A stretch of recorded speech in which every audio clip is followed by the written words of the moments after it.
So this is what I'm planning to build today. This is a commission for some friends of mine, and if you think it looks kind of like a stack of boxes, that's what it's supposed to look like. So I'll throw up the SketchUp design here. I've worked it out there to get all my dimensions and to, so that they were happy with what we were doing. It's going to be a display shelf at the end of a stub wall between two rooms. So yeah, there's not going to be a back on it, which normally would be really unstable, but we'll have the wall to fashion it to. It's going to be cherry, it's going to be 12 inches wide, about 80 inches tall. Between this stack and that stack, I've got about 44 board feet. If I follow this exactly, it should be about 23 board feet. So I'm kind of curious. I think I should have enough, but depends on how much waste I get. Okay, a lot of cutting later, and hopefully that's good enough. Now I've got a bunch of wide boards, which is great when they're flat enough that I can send them through the planer, but a lot of them are not. So I'll have to use a planer sled for those, since my joiner is only a 6-inch joiner. And I don't want to rip the boards in half. My planer sled is nothing but a sheet of melamine. I glued some boards along the bottom to help it stay flat. You take a board and you glue it down with hot glue, and then you feed it through the planer.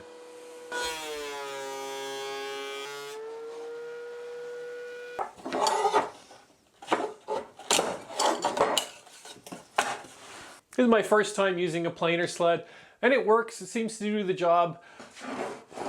But I have to say, it's a bit of a pain in the neck because you can only do it one board at a time. You put one board on, you glue it down, and you have to feed it all through the planer. Whereas normally you feed board after board after board through the planer, and then you adjust it. But with this, you have to do it one board at a time, and then you have to, take the board off the sled and then put another board on. So it works. But when you have a whole stack of boards to do, I almost wish I had just ripped them in half and just gotten on with it and used my 6-inch joiner. It works, but I think this sort of technique is maybe more for when you just have 1 or 2 boards. But I'm committed now. Off we go. I can tell you I was a lot happier when I could just move on to just doing one board after another through the planer.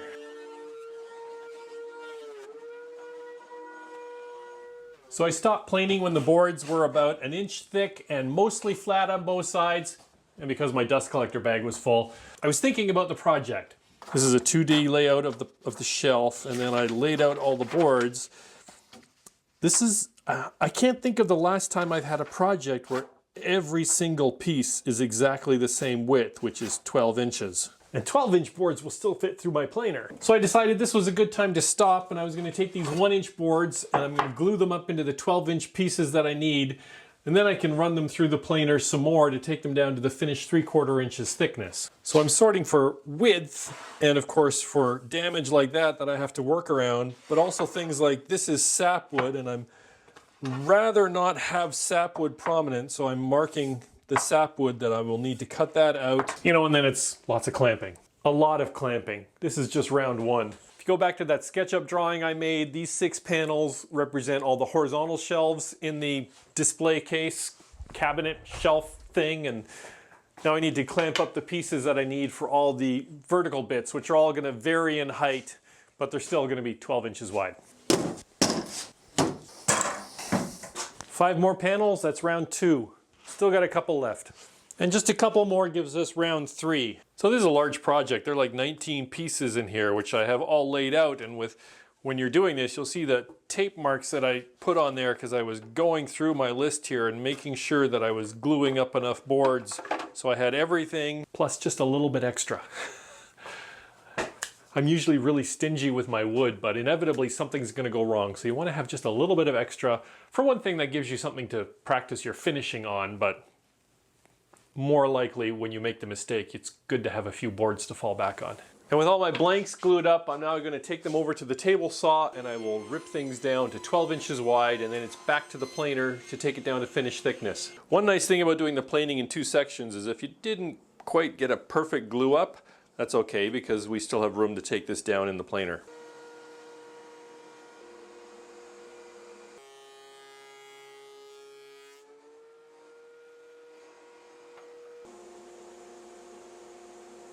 So let's have a reminder. This is what we're looking for, this stack of boxes kind of display shelf. And I've got all my boards prepped to width. It's time to break them down to final lengths. I've done a fair bit of pre-sorting, but still, when it gets down to the final part, I need to make sure I'm looking out for things like here. There's some wormholes on these boards. I need something 23 inches long, so I want to, which is here, so I want to make sure that I can mark what needs to be cut off. Like, this is an interesting board. I kind of like these little bits of mineral color, but I got to watch it because right there is a crack that's going through the board. So I think I'll make sure I start at this end, working my way along until I've taken out that crack before I cut the final length.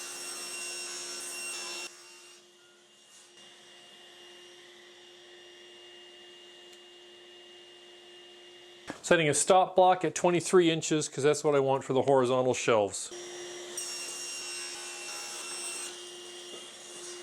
So we got the 7 shelves and we got the 12 uprights that go between them. And if you'll notice, I've marked them. The color of wood can vary from tree to tree depending on local conditions and even from board to board. So I marked these uprights as they came off. So it didn't work for all of them, but like these two came out of the same board, so I marked them so that I want to use them as the same, on the same shelf. And then here's 2 more that came out.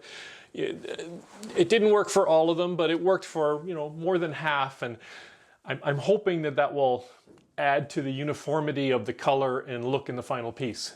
I'm going to take a moment now and go over these with some 150 grit on all the flat faces. That'll just make it a lot easier to get that sanded now before I move on to the assembly. So after a lot of sanding, I started putting the pieces together here on the bench and on the table saw. It's all very precarious because they're just standing and they're held in place by clamps. There's no joinery or any dowels or screws or anything holding them. They're just standing there, and it's a useful exercise because it lets me sort out where some of the pieces go, because like both of these are at this shelf and at this shelf, the uprights are 14 inches high, so I arranged which one do I want down low, which one do I want down high. Here's some 11-inch boards here, and like for instance this board, let's see if I can get that out. Don't know if you can pick that up on the camera, but this is all sapwood, and that's going to be against the wall. This is sticking out from the end of a wall, and that part's going to be against the wall, so that will be nicely hidden. So I wanted to pick where that's going. I found a couple of boards where it's like, I didn't like what they were looking like, so I had to do a little, quickly make up a replacement board to replace some parts. And of course, I labeled everything. I've got painter's tape everywhere. I've got all the shelves numbered.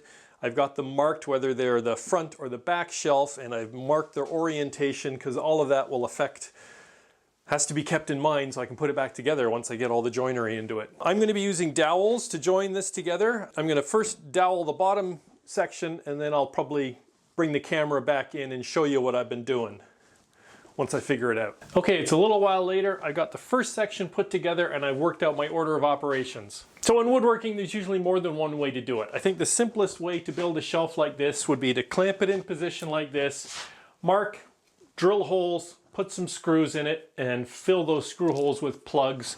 I thought about doing that. I'm a little worried about movement because I do need to be able to pick this up and take it to my friend's house and get it installed there. If you're a follower of my channel, you know I use dowels a lot, and so no surprise, I'm going to use dowels in this project, even though I think it probably makes it 2 or 3 times as complicated. So what complicates things is I've got kind of 3 type of joints here. First, I have this board where I just can drill a hole into the end of the board for the dowel. That's the first kind of connection that I make. The second connection is here I'm drilling into the face of the board, so here I have to be very careful that I don't blow out the top of the board.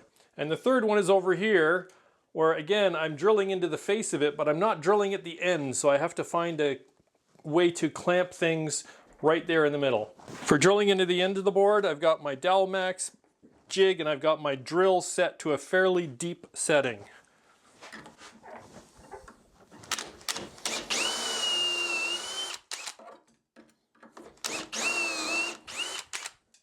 For the second round of drilling, we're now drilling into the face of these boards, so I need to reconfigure the jig so that it's coming in from the side instead of the end. And for that, I need to take the clamp and move it to the bottom. So I'll take these off, and then they turn around and go in the bottom. All right, so now the jig is reconfigured to clamp from below instead of from the side. So I can clamp it on the end of the board like that. And I need to refer back to the plans because all these horizontal boards, I have holes from below, holes from above. So I need 4 sets of holes. But yeah, I need to make sure I'm marking my board so that I'm getting all these holes in the right place. I'm also swapping drill bits. I'm lucky enough to have 2 drill bits, and I've got this one has the stop collar set so that it will only drill partway into the board. All that needs to be figured out ahead of time on practice pieces. As a reminder, these are 12-inch wide boards, so I'm putting 5 dowel holes into each board for the joinery. And the third and final doweling operation is for these middle joints where there's a board that connects to another board, but not at the end. Again, I need to reconfigure the jig, so I'm going to take off the clamps. Then I attach this right angle plate. And this right angle plate allows you to put a clamp here to clamp the jig to the face of a board. And along with that, I've made these little jigs. This is just a 5-inch board with a lip on it, and I can lock that to the end of the board, and that gives me a place where I can now place the jig and help it be clamped into position for drilling my dowel holes. This drilling operation does require a bit more preparation. I place the workpiece here at the edge of my bench, and I put the spacer jig on, clamp that firmly in place, and I make sure it is tight to the end of the board. And I put the jig in place up against the spacer, and I clamp it, making sure it's properly lined up to the front of the board, and clamp it.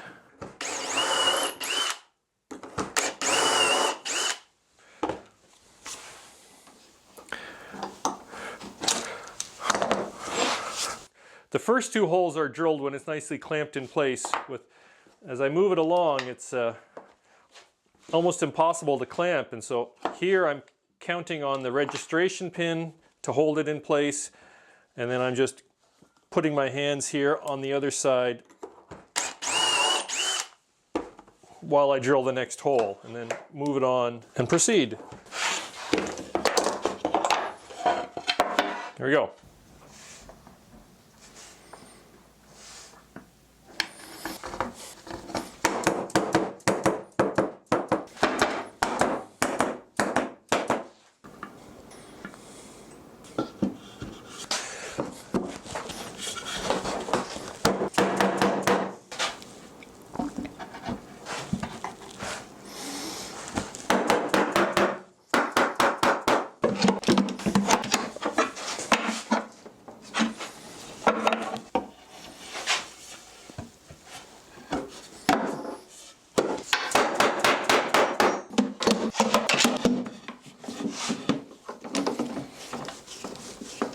This is a big project to glue up, and I chose to glue it up in 3 chunks, and then I'm going to bring those together and get it all into one piece.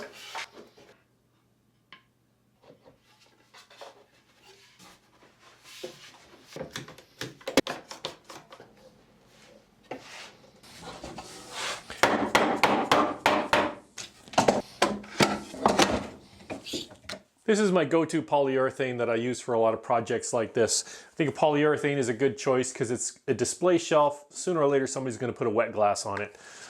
It's always fun seeing the first few strokes of finish going on a project. However, cherry is a bit misleading because this is only showing you what the cherry is going to look like right now. Cherry is of course going to darken and get richer and more beautiful with age. The wood really sucks in the finish when it's the first coat. It's kind of amazing. It dries really, really fast. Yeah, here's the part where I started, and it's already looking patchy dry, even though I'm just over halfway finished.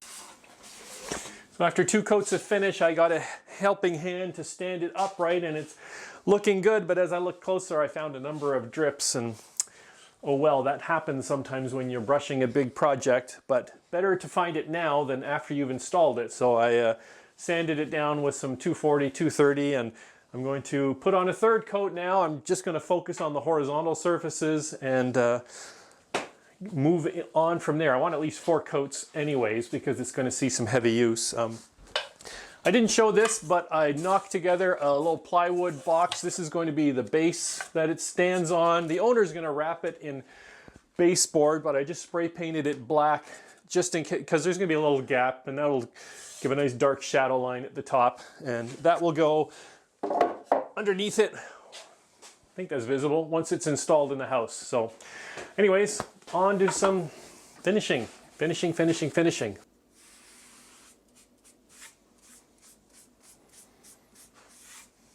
So with the finishing done, I want to get the base installed and sort of position this here where I get it centered. I put some pocket holes underneath it so I can attach the base.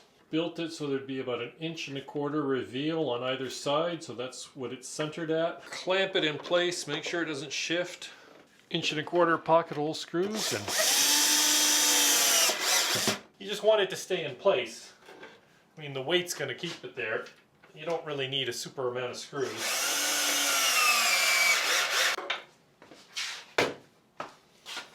All right, and here we have the finished shelf, all ready to be installed. I've positioned it up against this backdrop just to try to give you an idea what it's going to look like when it's against the wall in my friend's house. Whole thing is about 80 inches tall, which is, you know, like the height of a standard doorway, so it's hard to get the whole thing into the frame of the camera. As I was building it, I was liking this project more and more. For one thing, I'm really liking this whole stack of boxes look that it has. It seems simple at first, but as I was building it, I was realizing that it was actually deceptively complicated to put together. Normally, if you're building a bookcase, you've got a back or a side that goes, you know, the whole length of the piece, and that's where you're going to attach your shelves, and, you know, everything is nicely lined up. But on this, you've got the boxes going in and out, and the longest vertical piece you have is only 14 inches. So, yeah, just keeping everything aligned was the trick. That's what I mean by aligned, so that this and this and this and the bottom are perfectly in line with each other. Here's where I think my choice to use dowels for the joinery was a good one, because I think that the precision of the dowel holes helps force things into alignment. This is the part that's supposed to go against the wall, but on the other side they're not lined up, and I'm not sure if that's being picked up on camera. So here the first setback is 5 inches, and then 6 inches, and then 7 inches. It's, again, that whole random stack of boxes feel, which looks great, but it was just a challenge to build and added to the intricacy of the piece. I took a bunch of 2.5 inch screws and I spray painted them black. The plan is to use these to attach the shelf to the wall. I'd tuck them up high against another shelf so they're mostly out of sight, but also the black should blend in well as this darkens to a richer red with age. Alright guys, I think that's about it for this one. If you found this interesting, maybe you'll check out this other video where I built some pine shelves that fit in a closet, or something a little bit fancier is these floating walnut shelves that I built to go into our kitchen. And as always, thanks for stopping by, and we'll see you on the next one.